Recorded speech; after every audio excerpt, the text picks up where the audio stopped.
ఈవిడ పడ్డ కష్టాలు మరెవరూ పడుండరు. తన బిడ్డ ప్రాణాల కోసం శ్మశాన జీవితంతో మొదలు అనాథుల కోసం భిక్షాటన ప్రయాణం సాగించి పద్మశ్రీ అవార్డు గ్రహీతగా ఎలా చేరుకుందో చూడండి. నేటి యువతికి ఆమె జీవితం ఒక స్ఫూర్తిదాయకం. జైన్ జర్నీ యూట్యూబ్ ఛానల్కి స్వాగతం.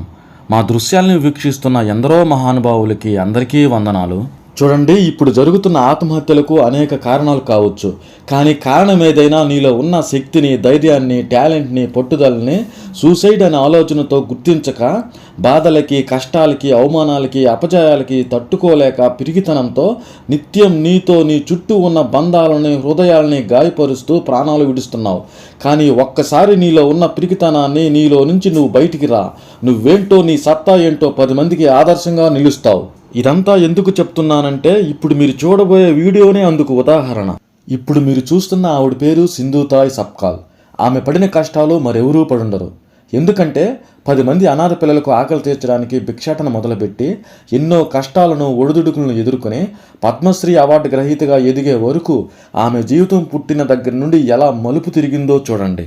ఆమె 1948 నవంబర్ 14న మహారాష్ట్రలో జన్మించి బాల్య వివాహాల ప్రభావంతో తను 12వ ఏటనే తనకంటే పెద్దవాడైన శ్రీహరి సప్కాల్ను వివాహం చేసుకుంది. కానీ ఈమె చురుకుతనంతో తోటి కార్మికుల కోసం మోసాలను, అన్యాయాలను ఎదిరించడానికి అదే గ్రామానికి చెందిన జమీందారును ఎదురిస్తుంది. అప్పుడు ఆ జమీందారు ఆమెను అవమానించడానికి ఒకరోజు తన భర్త దగ్గరకు వెళ్ళి, నిండు గర్భిణి అయిన నీ భార్య బిడ్డకు తండ్రి నువ్వనుకుంటావేమో, నువ్వు కాదు నేను అంటాడు. అది విన్న అతను నిండు గర్భిణి అయిన తన భార్య గురించి నిజనిజాలు తెలుసుకోకుండా నిర్దాక్షిణ్యంగా పొట్ట మీద కాలుతో తన్ని బర్రెలు తొక్కి చంపేశాన్ని సృష్టించడానికి పశువుల కొట్టంలో ఈడ్చిపడేస్తాడు.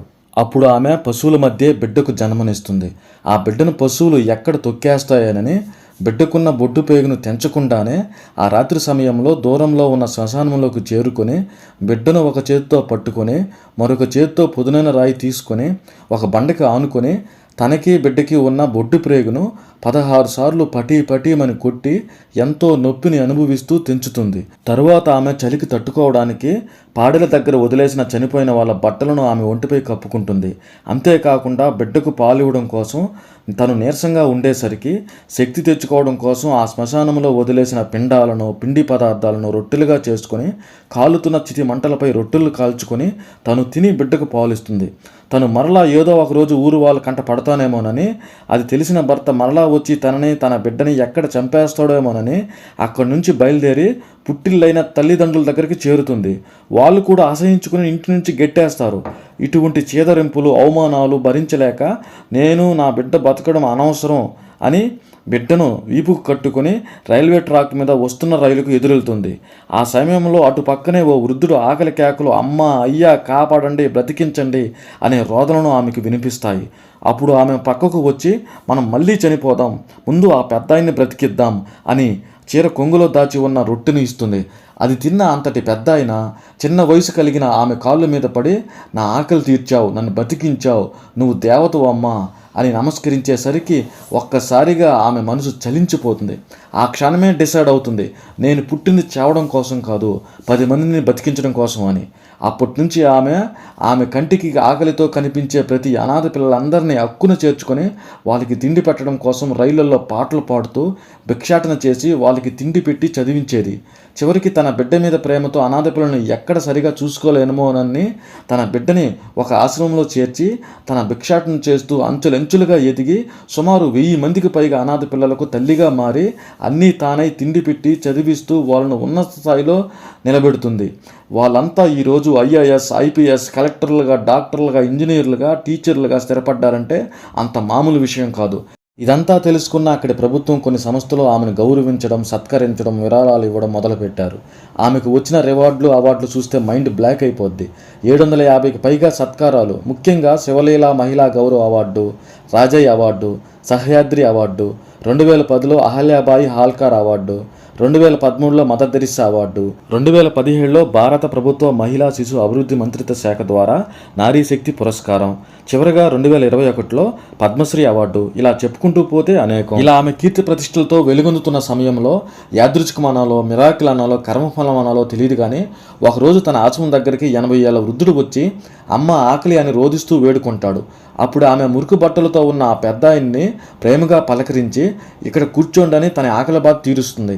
అప్పుడు ఆ వృద్ధుడు అంటాడు, తల్లి మీరు ఇంతమంది అనాథ పిల్లల్ని పోషిస్తున్నారు, మీకు ఎవరు ఇంప్రెషన్ అంటాడు.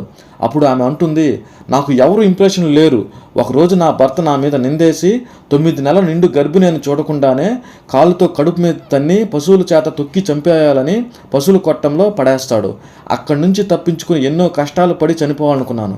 కానీ సాటి అనాథ పిల్లల ఆకలి బాధలు చూసి నేను పుట్టింది చావడం కోసం కాదు, 10 మందిని బతికించడం కోసం అని అంటుంది. అది విన్న అతను ఆమె కాళ్ళ మీద పడి ఎక్కి ఎక్కి ఏడుస్తూ కన్నీళ్లతో ఆమె కాళ్ళను తడిపి క్షమించమని ప్రాధేయపడతాడు.